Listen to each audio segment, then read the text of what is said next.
the night it all started felt ordinary. Rain tapped lightly against the windows, and the soft hum of the dishwasher filled the kitchen. I was on the couch, half watching the news while scrolling through emails on my laptop. Emily, my wife of 12 years, sat across the room, curled in the armchair with her phone resting in her lap. Her eyes darted to the screen, lips curling into faint smiles she didn't think I noticed. I didn't think much of it. Emily had always been friendly, and I trusted her implicitly.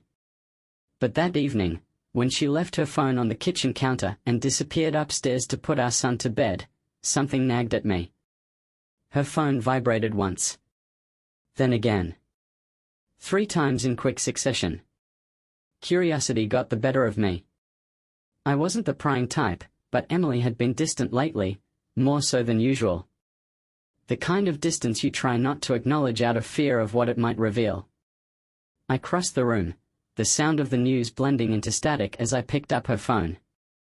The screen glowed softly with a notification banner. Miss you already? Can't wait until next time. Heavy black heart # Luke. The words punched me in the chest, knocking the breath from my lungs.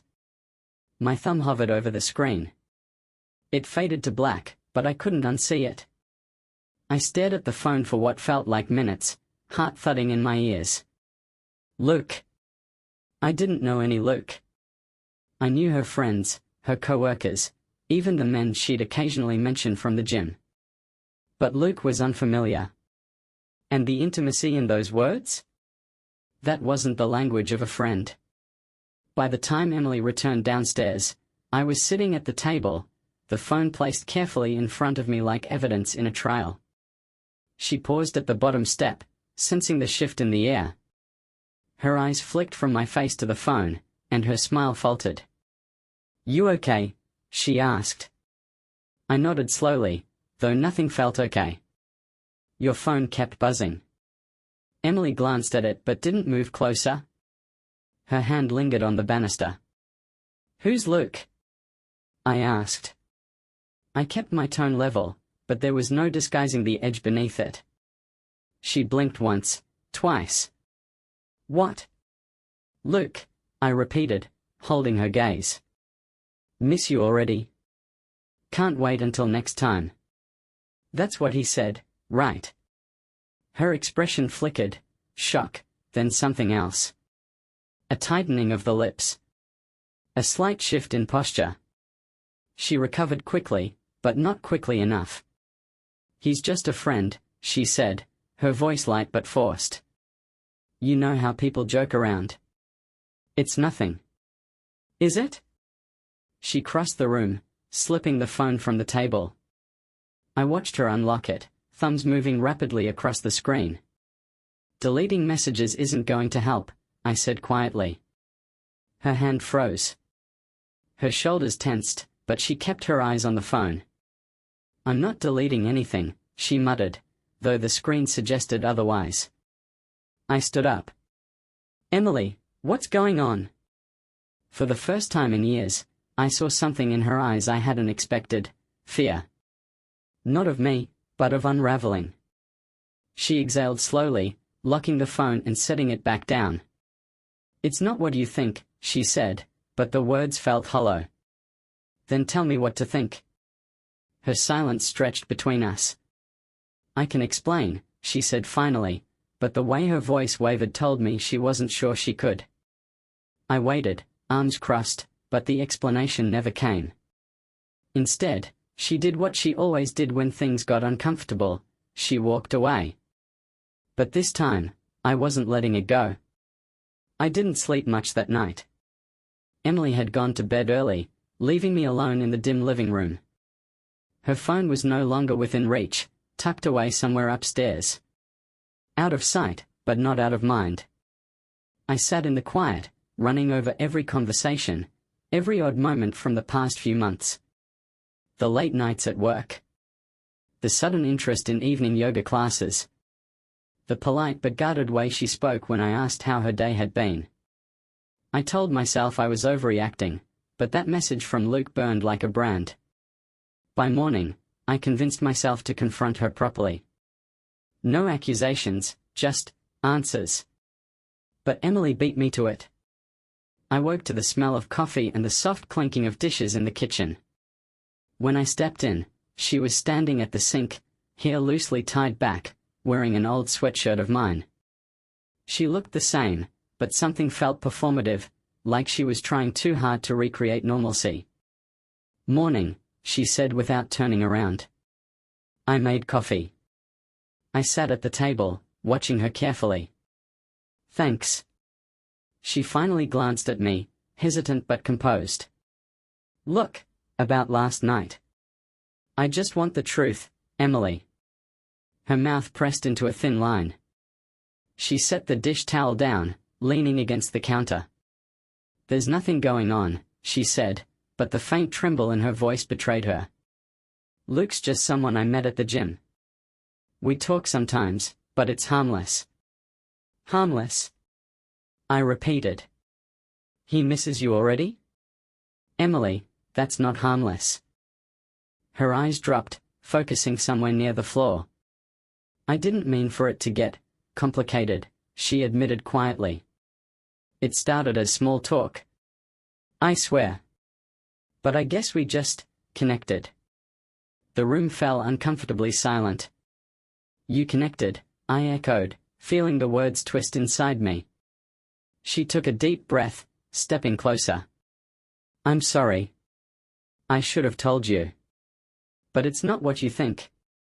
"I haven't," she stopped herself, chewing on the next words. "You haven't what?" I pushed, the frustration mounting. "Crossed a line? How am I supposed to believe that?" "I haven't slept with him," she said firmly, her eyes locking with mine. I wanted to believe her. But trust, once cracked, is hard to patch. "I don't know if that makes it better," I muttered, running a hand through my hair. "The fact that you kept it from me." She moved to the table, sitting across from me, hands folded tightly. "I didn't mean for it to feel like betrayal," she said softly. "I didn't think it was. Not at first." I shook my head, trying to process everything. This wasn't the first time I'd heard about emotional affairs, but I never thought it could happen to us. "Why?" I asked, the weight of the question sitting heavily between us. Emily hesitated, her gaze flicking to the window as if searching for an answer outside. "I don't know," she whispered. "I guess. I felt invisible. I know that sounds awful. But sometimes, it felt like we were just going through the motions. And Luke, he paid attention. He made me feel alive," I finished for her. She nodded reluctantly, and the honesty in her expression cut deeper than anything else. I leaned back in my chair, letting the words settle. "Did you think I didn't notice you?" I asked quietly. "You're the center of my world, Emily. I thought you knew that." Her face softened, but guilt lingered in her eyes. "I know you love me," she said. "But sometimes, love feels quiet. And I guess I got too used to needing noise." I sat with that for a long moment, feeling the weight of unspoken things. Finally, I exhaled. "What now?" She didn't answer right away. Instead, she reached across the table, taking my hand in hers. "I want us to fix this," she said, her voice barely above a whisper. "If you're willing to try." I looked down at our hands, her fingers curling around mine.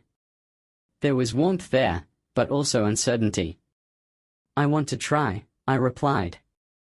"But Emily, no more lies. If there's anything else, I need to know. Now."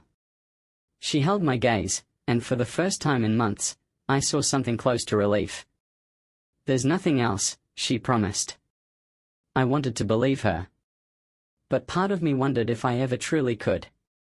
The next few days felt like walking on glass. We didn't argue, but the silence between us was louder than any shouting match. Emily tried to bridge the gap with small gestures, making dinner, asking about my day, and offering hesitant smiles, but I couldn't shake the image of Luke's message from my mind. I told myself to let it go, but the curiosity gnawed at me. Who was Luke, really? How far had things gone before I noticed? On the third night, I broke. Emily was in the shower, and her phone sat unguarded on the nightstand. I hesitated. I wanted to trust her. I wanted to believe she'd told me the whole truth. But trust wasn't rebuilt overnight. I unlocked her phone. She hadn't changed the passcode. A part of me almost wished she had. It would have felt less like betrayal if she'd hidden it. The messages were still there. I expected flirtation, maybe the remnants of something that had cooled. What I found was far worse. Luke's name appeared at the top, his messages scattered between mundane day-to-day chatter. But further down, things shifted. Luke, I still think about last weekend. Emily, we said we wouldn't talk about that. Luke, why not? It happened. Emily, I know. But I told you, it was a mistake. The room felt colder as I read. Last weekend. I tried to remember where Emily had been. She mentioned a late work dinner, something I hadn't questioned at the time. I scrolled further, my stomach tightening with each line. Luke, it didn't feel like a mistake to me. I meant what I said. Emily, please don't do this. I can't. I sat down on the edge of the bed, heart thudding. She lied. The shower stopped. Water pattered as Emily dried off, the faint creak of the bathroom door signaling her return. I couldn't look at her. The phone trembled in my hand. Ethan, she asked softly, standing in the doorway with a towel wrapped around her. I didn't answer. Her eyes drifted to the phone. What are you doing? Her voice tightened. I held up the screen. Last weekend. A mistake, huh? The color drained from her face. Ethan, give me the phone. I stood, heart pounding louder now. I asked you to tell me everything. You promised there was nothing else. Her mouth opened, but no words came. I wanted to believe you, I continued, the anger rising. I needed to believe you. But you didn't stop, did you? Tears welled in her eyes, but they didn't move me. I felt too hollow for that. I'm sorry, she whispered. I shook my head, stepping back. You don't get to be sorry after lying to my face. She took a step closer. Ethan, please. It didn't mean. Don't, I snapped, cutting her off. Don't tell me it didn't mean anything. I saw the messages. He said it wasn't a mistake for him. She lowered her head, tears spilling over. I didn't want to hurt you, she said quietly. Well, you did, I said, unable to stop the bitterness from seeping through. I tossed her phone onto the bed. It bounced once before settling, the screen still glowing with Luke's name. I need some air, I muttered, grabbing my coat from the back of the chair. Emily reached for me, but I pulled away. Ethan. I'll be back, I said over my shoulder. I didn't wait for her response. The cold night air hit me like a splash of water as I stepped outside. The street was quiet, the hum of distant cars the only sound. I walked aimlessly, hands buried in my pockets, trying to make sense of everything. 12 years of marriage. One mistake. It felt surreal, like I'd stepped into someone else's life. By the time I returned home, the lights were dimmed. Emily sat curled on the couch, staring at nothing in particular. She looked up when I entered, but didn't speak. I sat across from her, resting my elbows on my knees. I don't know if I can forgive you, I said honestly. Her lip quivered, but she nodded slowly. I don't know if I deserve it, she replied, her voice trembling. We sat in that silence for a long time. Neither of us had the answers. But we both knew nothing would ever be the same again. The days that followed were like moving through fog. We shared the same house, the same space, but it felt like Emily and I were worlds apart. Conversations were brief, necessary exchanges about dinner, schedules, or our son. Anything deeper felt too fragile, like pressing too hard on a wound that hadn't started healing. I couldn't forget. Every time I looked at her, I wondered if she thought about him. About Luke. She kept her distance, as if afraid her presence might shatter whatever fragile thread held us together. But one evening, something shifted. It was a Saturday. Our son, Caleb, was at a friend's house for the night, leaving just the two of us in the quiet. I was in the living room, half watching a movie when Emily appeared in the doorway, wringing her hands. "Can I sit?" she asked softly. I nodded without looking away from the screen. She sat on the opposite end of the couch, folding her legs beneath her. The space between us felt more significant than the few feet that separated us. "I know I don't deserve to ask for this," she began, her voice quiet but steady, "but can we talk?" I muted the TV and turned to her, arms crossed. "I thought we already did." "Not really," she said. "We've been avoiding it." "I've been avoiding it." I didn't say anything, letting the silence speak for itself. Emily shifted, tucking a stray lock of hair behind her ear. "I'm not here to make excuses," she continued. I want to explain. Not to justify what I did, but to help you understand why it happened." I swallowed the frustration rising in my throat. Part of me didn't want to understand. But a deeper part of me, the part that still remembered who we used to be, needed to know. "All right," I said finally. "I'm listening." Emily took a slow breath, gathering her thoughts. "It wasn't about you," she said, her eyes meeting mine. "I need you to know that first. I wasn't looking for something better. I wasn't unhappy with us. But somewhere along the way, I started feeling invisible." "Invisible," I echoed, the word bitter on my tongue. "I thought we were in this together, Emily. I thought if something felt wrong, you'd come to me." "I should have," she admitted, her shoulders sagging. "But I didn't know how. I didn't even realize how far I'd drifted until Luke came along.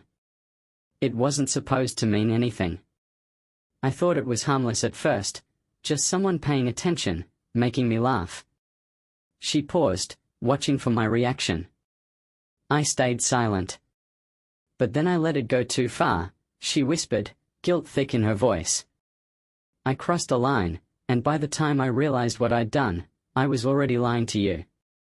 I clenched my jaw, trying to swallow the resentment that threatened to surface. "You could have stopped. You should have stopped." "I know," she said, her voice cracking. "And I hate myself for not stopping sooner. I never wanted to hurt you, Ethan. You have to believe that." I stared at the floor, her words hanging in the air like smoke. "Do you love him?" I asked abruptly, the question tasting like poison. Her head snapped up, eyes wide. "No," she said firmly. "It wasn't love. It wasn't anything close to what you and I have." That should have comforted me. But somehow, it didn't. "What do we do now?" I asked, more to myself than to her. Emily shifted closer, hesitating. "I want to fix this," she said. "I don't know how long it'll take, or if you'll ever be able to forgive me. But I want to try. If you'll let me." I didn't answer right away. Forgiveness felt distant, but there was a part of me that still remembered the woman I married, the one who held my hand during Caleb's birth, who danced with me in the kitchen on random Tuesday nights. That part of me wanted to try. "I don't know how to forgive you yet," I admitted. "But I'm willing to see if I can." Tears welled in her eyes as she nodded. "That's all I can ask for." We sat there for a long time, the distance between us still present but not as insurmountable as before. For the first time in weeks, it felt like there was a path forward. It wasn't perfect. But maybe, just maybe, it was a start. The following weeks felt like navigating a tightrope. Some days were easier than others. There were mornings when I woke up and felt like things were almost normal, like the betrayal hadn't left its mark. Other days, the weight of it pressed down so heavily that even being in the same room with Emily felt exhausting. She tried, though. I couldn't deny that. She stopped going to the gym where she met Luke, opting instead for home workouts or morning runs alone. Her phone rarely left the kitchen counter, face up and unlocked as if to prove there was nothing left to hide. Little things, but they mattered. I appreciated the effort. I just wasn't sure if effort alone was enough. One Friday evening, after putting Caleb to bed, Emily appeared in the living room doorway. She hesitated, shifting her weight between her feet. "I was thinking," she began, cautiously watching for my reaction, "we could go away this weekend. Just us." I raised an eyebrow, lowering the book I'd been pretending to read. "Go away where?" "There's that cabin we used to rent," she said, a faint smile tugging at her lips. "The one by the lake. Caleb could stay with my sister for the night." I considered it. The cabin held good memories, anniversaries, quiet weekends, and late-night conversations under the stars. Back when things between us felt simpler. But could I revisit those memories without bitterness seeping in? Emily must have seen the hesitation on my face. She took a step closer, folding her arms as if bracing herself. "I know this doesn't fix everything," she said softly. "But maybe it's a chance for us to reconnect. Even just for a night." I studied her face, the sincerity in her eyes. After a long pause, I nodded. "All right. Let's try it." Her expression softened, relief flooding her features. The cabin was smaller than I remembered, tucked away among tall pines that swayed gently in the breeze. The lake stretched out beyond the trees, calm and glassy under the afternoon light. We unpacked in silence, moving around each other like strangers trying to remember how to interact. Later that evening, as the sun dipped below the horizon, we sat on the wooden deck overlooking the water. Emily brought out 2 glasses of wine, setting one in front of me. "To new beginnings," she offered hesitantly, raising her glass. I studied her for a moment before clinking mine against hers. "To whatever this is," I replied. A small smile touched her lips.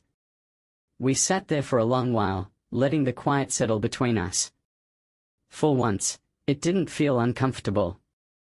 "This place feels the same," Emily said softly, gazing out over the water. "Yeah," I agreed. "I wish I could say the same about us." Her smile faded, and she lowered her glass, twisting it nervously in her hands. "I know," she whispered. "I wish I could go back and undo it all. But I can't." I glanced at her, the flicker of guilt in her eyes unmistakable. "You can't," I agreed. "But you can decide what happens next." She met my gaze, and for the first time in a while, I felt like I was looking at her, not the person who betrayed me, but the woman I'd fallen in love with over a decade ago. "I'm still here," she said quietly. "If you'll have me." I didn't answer right away. The pain wasn't gone, but I realized something in that moment.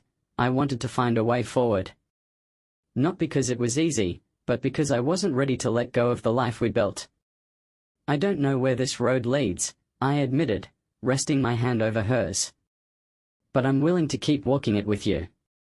Her eyes glistened, and she squeezed my hand gently. Maybe trust couldn't be rebuilt in a single night. But as we sat beneath the fading sky, I realized that healing wasn't about erasing the past, it was about deciding the future was worth fighting for.